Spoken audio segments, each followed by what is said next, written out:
त्रिपुरा उपनिषद प्रस्तुतकर्ता स्वयं प्रकाश शर्मा। उपनिषद का आरंभ हम प्रार्थना से करते हैं।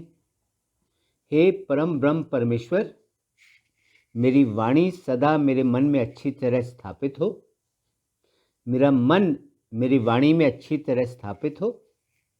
ये दोनों मेरे सीखे हुए वेदों के ज्ञान की खूंटी हो, जिस पर मेरा सीखा हुआ ज्ञान दृढ़ता से टिका रहे। हे अव्यक्त परमात्मा, मेरे लिए तू प्रकट हो।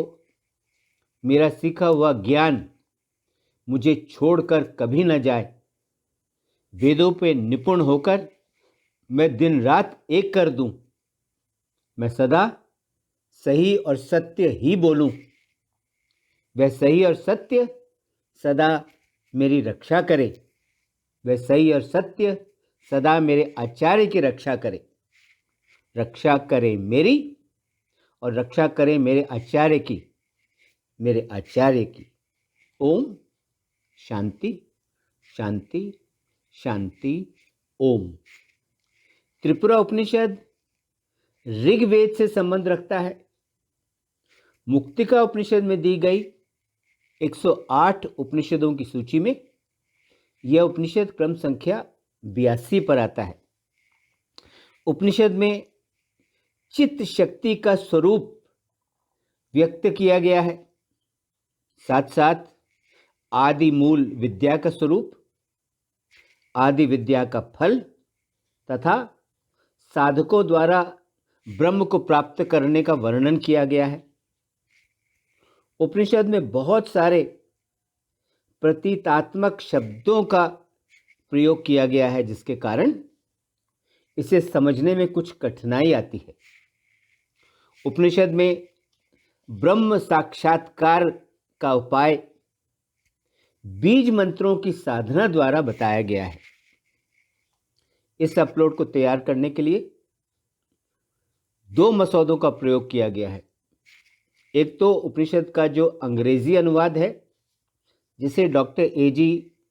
कृष्णा वॉरियर ने किया है और जिसे the theosophical publishing house Chennai ने प्रकाशित किया है, उसका प्रयोग किया गया है। और दूसरा जो उपनिषद का हिंदी अनुवाद, जो पुस्तक श्रृंखला 108 उपनिषद साधना खंड में दिया है, जिसे श्री राम शर्मा और भगवती देवी शर्मा द्वारा संपादित किया गया है, उसका प्रयोग किया गया है।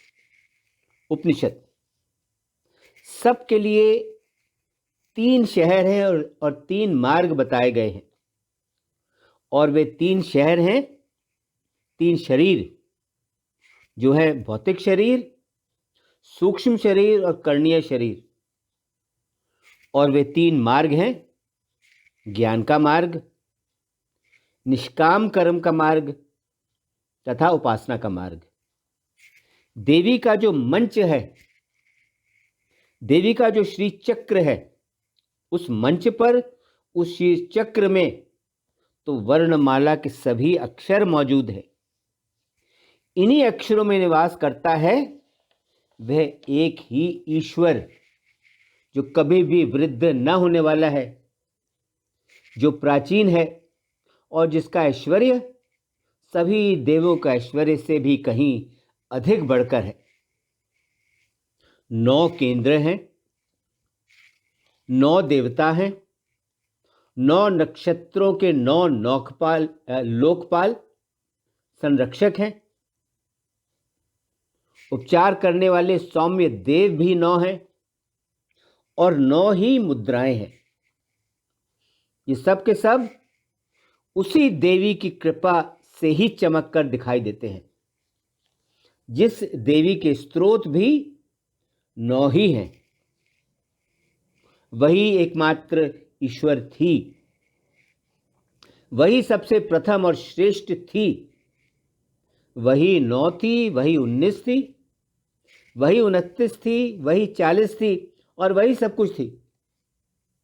3 प्रकाश फैलाने वाली जो शक्तियां हैं, वे तीनों शक्तियां मुझे अपने घेरे में ऐसे लिए रखें जैसे एक स्नेहशील माता का प्यार उसकी संतान को सदा घेरे रहता है और उसको सुरक्षा चक्र प्रदान करता है। शुरू शुरू में सबसे पहले ऊपर की ओर जलता हुआ ईश्वर का प्रकाश था। उदासी और गति उस कभी भी वृद्ध न होने वाले ईश्वर के आर पार फैली हुई थी। चंद्रमा की चांदनी तो सदा खुश और प्रसन्न करती है। ये गोले वास्तव में ब्रह्म को जानने वालों को सुशोभित करते हैं। महादेवी तो अपने 3 घटकों के साथ तीनों रेखाओं की, निवास स्थानों की, तीनों लोकों की तथा तीनों गोलों का सहारा व आश्रय है। आवरणों में तीनों का ये समूह सबसे श्रेष्ठ है। रहस्यमय शब्दों द्वारा बनाए गए यंत्र में प्रेम का देवता भाग्य की देवी के साथ निवास करता है। चैतन्य ईश्वर की सेवा में ये सभी देवियां लगी रहती हैं, जो हैं मदंतिका, मानिनी, मंगला, सुभगा, सुंदरी, सिद्धमत्ता, लज्जा, मति, तुष्टि, इष्टा, पुष्टा, लक्ष्मी, उमा, ललिता तथा लालपंती। ये सभी देवियां निरंतर चैतन्य शक्ति की सेवा में लगी रहती हैं। यह जानते हुए कि चैतन्य शक्ति की सेवा इन देवियों द्वारा निरंतर की जाती है, की जा रही है, साधक लोग तो प्रसन्नता से अमरता के पेय का घूंट पी लेते हैं। महादेवी को इस प्रकार जानते हुए और उसके सिंहासन की उपासना करते हुए देवी के जो उपासक हैं वे तो वाकई स्वर्ग के गुंबद पर निवास करते हैं और वे तो त्रिपुर के परम धाम में प्रवेश कर जाते हैं। वे जो आदि विद्या है वह तो इस विशाल ब्रह्मांड की माता है। वह विद्या तो अपने में सब कुछ शामिल किए हुए है। उसके घेरे में तो सब कुछ है और इस आदि विद्या के जो तत्व हैं वे हैं इच्छा या काम, गर्भ या योनि, काम कला, वज्र का प्रयोग करने वाला, गुफा, अक्षर ह स, वायु, मेघ या बादल, स्वर्ग का राजा, पुनः गुफा, अक्षर स क ल तथा माया। ये सब के सब मिलकर ही आदि विद्या है। जो सन्यासी ब्रह्म को पाने की आकांक्षा रखता है वो गुप्त रूप से महादेवी के 3 अक्षरों को बोलता है, जो है 6ठा, 7वां तथा 8वां। वो ईश्वर की स्तुति करने में लगा रहता है। वो उपनिषदों के विषयों की स्तुति करने में लगा रहता है। वो इस दृष्टा की स्तुति करने में लगा रहता है। वो उस निर्माण करने वाले और आकार देने वाले की स्तुति करने में लगा रहता है। वो अपनी इच्छा के अनुसार सब कुछ करने वाले की स्तुति में लगा रहता है। ऐसा करते हुए ब्रह्म की आकांक्षा रखने वाला सन्यासी अमरता की अवस्था को प्राप्त कर लेता है। ब्रह्मांड की माता तो अपने निवास स्थान को सदा बनाए रखती है। विध्वंसक ईश्वर का चेहरा, सूरज का घेरा, ध्वनियों का मूल, समय की सीमा, वह शाश्वत सनातन परमेश्वर, आधा चंद्रमा का महीना, इन सब के निवास स्थानों का जो मूल है, उस मूल को महादेवी 16 के द्वारा बनाए रखती है। जो व्यक्ति इच्छाएं रखते हैं वे काम कला की, उस काम कला के अनेकों विस्तृत रूपों में उपासना करते हैं।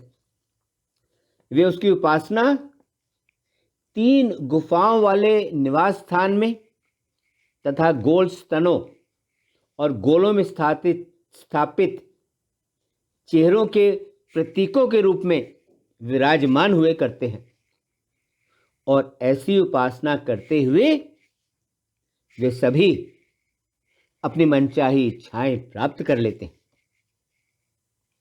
भोजन के लिए तैयार मछली, बकरी का मांस, पकाए हुए चावल, यौन का सुख, जो ये सब महादेवी को अर्पण करता है, वह तो अपने लिए योग्यता और सफलता प्राप्त करता है।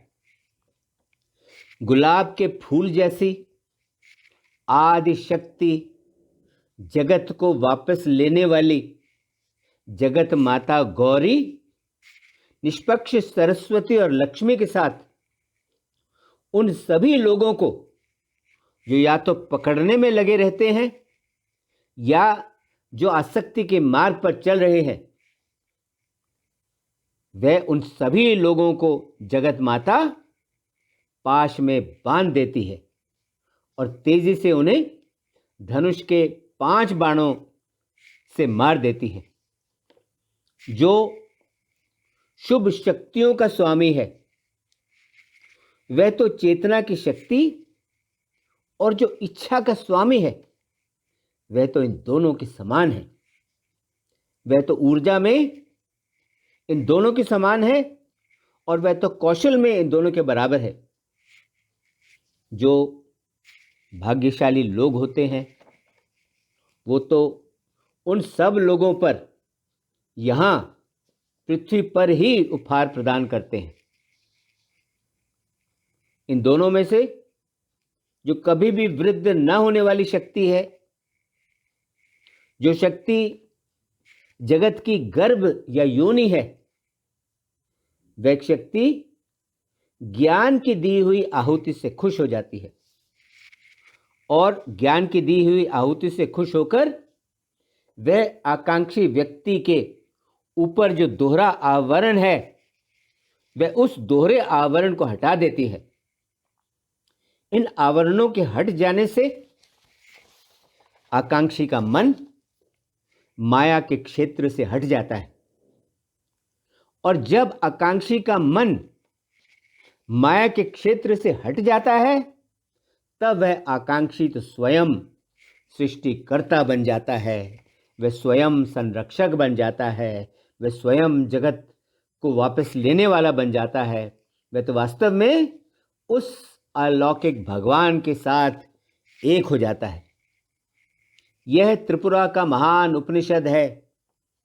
यह अनश्वर भगवान है जिसकी महिमा की बड़ाई शानदार शब्दों में ऋग्वेद द्वारा, यजुर्वेद द्वारा, सामवेद द्वारा, अथर्ववेद द्वारा तथा ज्ञान के अन्य और रूपों द्वारा की गई है। ओम ह्रीम, ओम ह्रीम। रहस्यमयी सिद्धांत समाप्त होता है, रहस्यमयी सिद्धांत समाप्त होता है। इसके साथ ही त्रिपुरा उपनिषद संपन्न हुआ। ओम शांति शांति शांति। ओम।